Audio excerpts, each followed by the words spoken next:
अस्सलाम वालेकुम, मेरा नाम अरुण है। आज हम लोग बात करेंगे सोलर पैनल के स्ट्रक्चर के हवाले से। जहाँ इतनी ज़्यादा महंगाई हो गई है, लोगों के बिल जो हैं वो लोगों की अफोर्डेबिलिटी से बाहर हो गए हैं, तो काफ़ी सारे लोग यहाँ पे सोलर सिस्टम की तरफ मूव कर रहे हैं। अब सोलर सिस्टम की तरफ हम जाते हैं तो सबसे पहले उसमें बुनियादी चीज़ जो आती है हमारे पास, वो उसका स्ट्रक्चर होता है। तो आज हम लोग बात करेंगे सोलर पैनल के स्ट्रक्चर के हवाले से कि किस तरह के स्ट्रक्चर होते हैं और आपने कौन सा स्ट्रक्चर जो है वो सिलेक्ट करना है। सिलेक्ट करते वक्त आपने किन चीज़ों को जहन में रखना है और सोलर पैनल के कितनी टाइप्स होती हैं, आज सारी हम इसी टॉपिक पे बात करेंगे। वीडियो को एंड तक देखें, अगर पसंद आती है तो लाइक शेयर और सब्सक्राइब लाजमी करें। तो चलते हैं मुकम्मल वीडियो की तरफ। सोलर पैनल का इंतखाब करते हुए सबसे पहले जो चीज़ जहन में रखी जाती है, देखी जाती है, वो होती है कि आपके पास स्पेस कितनी है, आप स्पेस को यूटिलाइज़ किस तरह से करना चाह रहे हैं। अब इसमें हमारे पास दो तरह के स्ट्रक्चर होते हैं। एक तो गैल्वेनाइज्ड L1, L2, L3 जो बने बनाए स्ट्रक्चर आ रहे होते हैं, वो छत के ऊपर ही लगते हैं। अगर आप वो लगाते हैं तो उससे आपकी छत की जो स्पेस है वो सारी की सारी कवर हो जाती है। और इसमें जो मज़ीद दूसरी किस्म है वो एलिवेटेड स्ट्रक्चर की आ जाती है। उसमें आपके पास जो छत की स्पेस है वो एज इट इज़ बच जाती है, आपका स्ट्रक्चर जो है एलिवेटेड होता है, तो नीचे जितनी भी स्पेस है आप उसको यूटिलाइज़ कर सकते हैं। अब जो मेरे पीछे आप स्ट्रक्चर देख रहे हैं, ये एलिवेटेड स्ट्रक्चर लगा हुआ है, ये देख लें आप। और इसके अलावा जो ये स्ट्रक्चर लगा हुआ है पीछे आप देख सकते हैं, ये भी एलिवेटेड स्ट्रक्चर लगा हुआ है। और इनको लगाते वक्त आपने किन चीज़ों का ख्याल रखना है, ये बहुत ज़्यादा ज़रूरी है, क्योंकि आजकल जो लेबर है वो तो अपनी मर्ज़ी से काम करके चली जाती है, बाद में आपने अपना पैसा लगाया होता है तो आपको काफ़ी ज़्यादा नुकसान उठाना पड़ सकता है। तो इस वीडियो को आपने पूरा देखना है ताकि मैं आपको जो टिप्स बता रहा हूँ, जो मेरा एक्सपीरियंस है, जो मैंने खुद एक्सपीरियंस किया है, मैंने अपना स्ट्रक्चर खुद बनवाया था, तो जो मेरा एक्सपीरियंस है वो मैं आपके साथ शेयर करूँगा। हो सकता है आपके कोई काम आ जाए, किसी बात से आपको फ़ायदा हो जाए। तो वीडियो को काइंडली एंड तक ज़रूर देखें, पसंद आती है तो लाइक शेयर मस्ट है। तो अब बात करते हैं सबसे पहले किस्म की। जो गैल्वेनाइज बने बनाए स्ट्रक्चर होते हैं उसमें तीन किस्म के होते हैं, L1, L2, L3। जैसे इसके नाम से मेंशन हो रहा है, जो L1 स्ट्रक्चर होता है इसमें एक L1 में एक जो सोलर प्लेट होती है वो लग सकती है, L2 में इसी तरह 2 लग सकती हैं, L3 में 3 प्लेट्स जो हैं वो इंस्टॉल हो सकती हैं। बने बनाए ये होते हैं, गैल्वेनाइज्ड होते हैं, जंग वगैरह नहीं लगता इसमें। इसको लगाने का फ़ायदा ये होता है कि जहाँ पे आपके पास स्पेस बहुत ज़्यादा हो, जैसे ओपन फील्ड है, आपने इंडस्ट्री में लगाना है किसी भी, या अगर आपके पास छत है जो बहुत बड़ी है, आपके पास स्पेस बहुत ज़्यादा है, आपको उस तरह से टेंशन नहीं है कि आपके पास स्पेस बिल्कुल कम है, तो वहाँ पे आप ये आराम से माउंट कर सकते हैं इसको। बिल्कुल छत के ऊपर जो है ये माउंट होते हैं, छत के ऊपर ही जो है लेंटर, जिस तरह आपका लेंटर होता है उसी में ही इसके नट बोल्ट जो है वो फिट हो जाते हैं। साइडों पर जो है इसके कंक्रीट का ब्लॉक बन जाता है। इसमें आपकी कॉस्ट कम आती है, सबसे पहले तो टाइम आपका कम लगता है, इसमें मटेरियल जो है वो कम यूज़ होता है, बने अपने स्ट्रक्चर होते हैं वो सिंपल आपने आके फिट कर देने होते हैं, उसके ऊपर प्लेट्स जो हैं वो इंस्टॉल हो जाती हैं। वहीं पे अगर हम बात करें एलिवेटेड स्ट्रक्चर की, तो उसमें थोड़ी टेक्निकलिटीज़ हैं। उसका एंगल वगैरह हमने देखना होता है कि किस तरह से उसको रखना है, डायरेक्शन देखनी है, उसकी हाइट कितनी होगी, वो सारा कुछ देखना है। तो मैं आज ज़्यादा बात करूंगा एलिवेटेड स्ट्रक्चर के बारे में, क्योंकि मैंने जो बनवाया हुआ है वो आप देख सकते हैं, मेरे बैक साइड पे लगा हुआ एलिवेटेड स्ट्रक्चर है, ये मैंने खुद बनवाया था पर्सनली।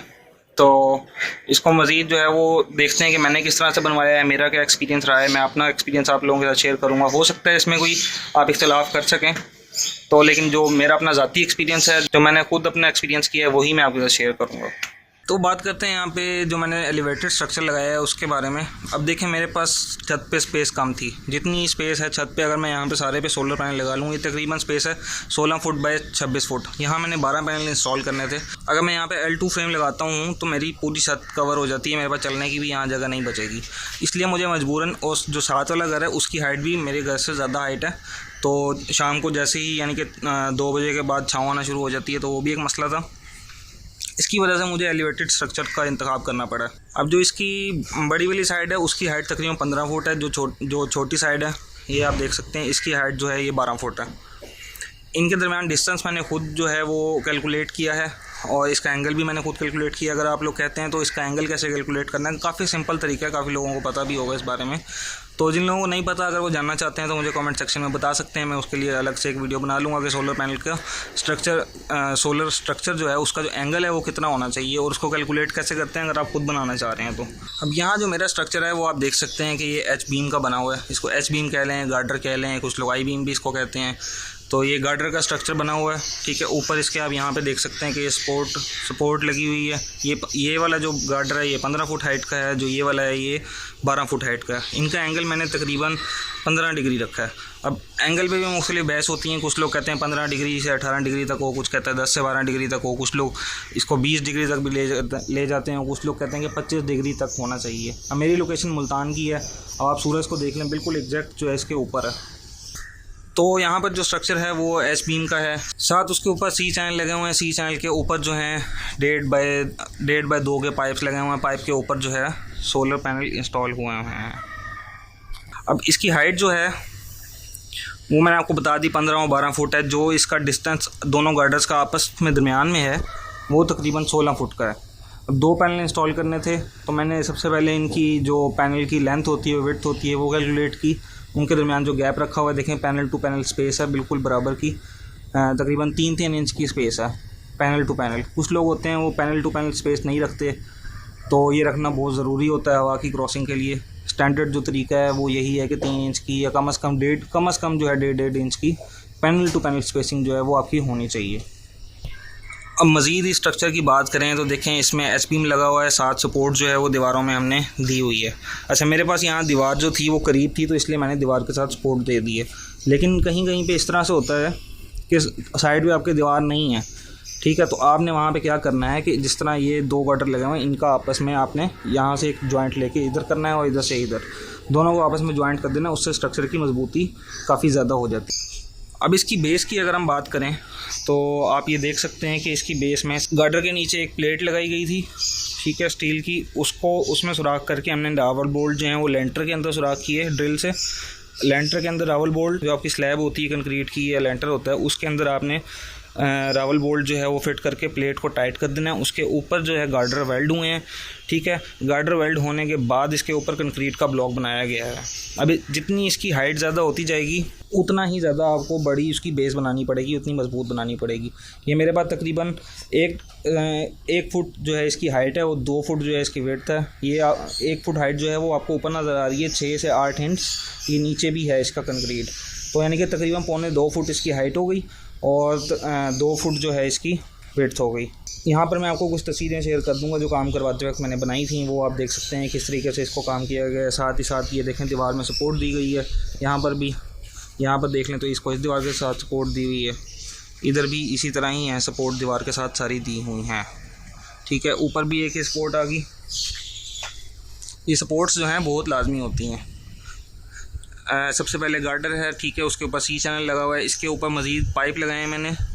सी चैनल भी आप लोग लगा सकते हैं, सी चैनल की मजबूती बहुत ज़्यादा होती है।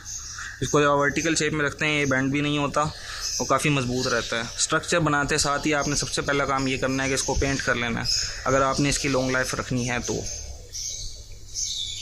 ये वाला स्ट्रक्चर जो आप देख रहे हैं ये 8 पैनल लगे हुए हैं मेरे पास और 4 पैनल की स्पेस है, बाकी है, मैं इसको मज़ीद एक्सटेंड करूँगा। अगर आप देखना चाहते हैं कि मेरा सिस्टम कौन सा लगा हुआ है, कौन से पैनल्स हैं और कौन सा इन्वर्टर मैंने यूज़ किया हुआ है, कितने किलोवाट का, तो आप मुझे वीडियो में कमेंट सेक्शन में बता सकते हैं, मैं उसके बारे में भी डेडिकेटेड वीडियो बना दूँगा। तो इस तरीके से मैंने अपना सोलर पैनल स्ट्रक्चर जो है वो डिज़ाइन करके ख़ुद बनवाया था। ये मैंने कंपनी से नहीं बनवाया जिनसे मैंने प्रोजेक्ट बनवाया था, ये मैंने खुद इसका एंगल कैलकुलेट करके खुद डिज़ाइन करके इसको स्ट्रक्चर को बनवाया है अपनी लेबर से। और सोलर पैनल वाले आए थे, उन्होंने सोलर पैनल को इंस्टॉल कर दिया। इसके ऊपर जे बोल्ट जो हैं वो यूज़ हुए हैं, ये आप देख सकते हैं यहाँ पे जे बोल्ट का यूज़ करके। गैल्वेनाइज्ड, आपने हमेशा गैल्वेनाइज्ड जो है वो यूज़ करना है क्योंकि उस पर जंग नहीं लगता, जिंक की कोटिंग हुई होती है इसके ऊपर। उम्मीद है आपको काफ़ी समझ आ गई होगी सोलर पैनल का स्ट्रक्चर किस तरह से बना हुआ है। अगर आप इसकी कॉस्ट की बात करते हैं तो तकरीबन ये 12 पैनल का स्ट्रक्चर जो कि 12 फुट हाइट और 15 फुट हाइट का है, ये मुझे तकरीबन 1,30,000 रुपये का पड़ गया है, ठीक है। इसमें जो है सिविल वर्क जो है वो शामिल है। सिविल वर्क में हमारे पास ये कंक्रीट के ब्लॉक्स आ जाते हैं। तो जो तस्वीरें मैंने आपके साथ शेयर की हैं, उम्मीद है आपको कुछ ना कुछ उसमें समझ आई होगी कि ये सोलर पैनल का स्ट्रक्चर जो है उसको बनवाते वक्त आपने किन चीज़ों का ध्यान रखना है, किस तरीके से बनाना है। उम्मीद है आपको ये वीडियो पसंद आई होगी। अगर पसंद आई है तो लाइक, शेयर और सब्सक्राइब लाजमी कर दें। अगर आपको कोई और क्यूरी है इस बारे में तो कमेंट सेक्शन में ज़रूर बताएं। मज़ीद इसमें अगर आप ये देखना चाहते हैं कि इसका एंगल कैसे कैलकुलेट करते हैं हम डिस्टेंस के हिसाब से, तो बहुत ही आसान तरीका है। तो अगर आप चाहते हैं कि मैं इस पर वीडियो बनाऊँ तो आप कमेंट सेक्शन में मुझे बता दें, मैं उसकी वीडियो भी ज़रूर लेकर आ जाऊँगा। मज़ीद इसमें जब मैं मज़ीद 4 पैनल जिसमें और इंस्टॉल करवा लूँगा तो मेरा सिस्टम एक्सटेंड करवाऊँगा जब इसको, तो मैं मज़ीद आपके इसको दोबारा शेयर करूँगा कि इसका स्ट्रक्चर अब किस तरह से फाइनल लुक में आया है।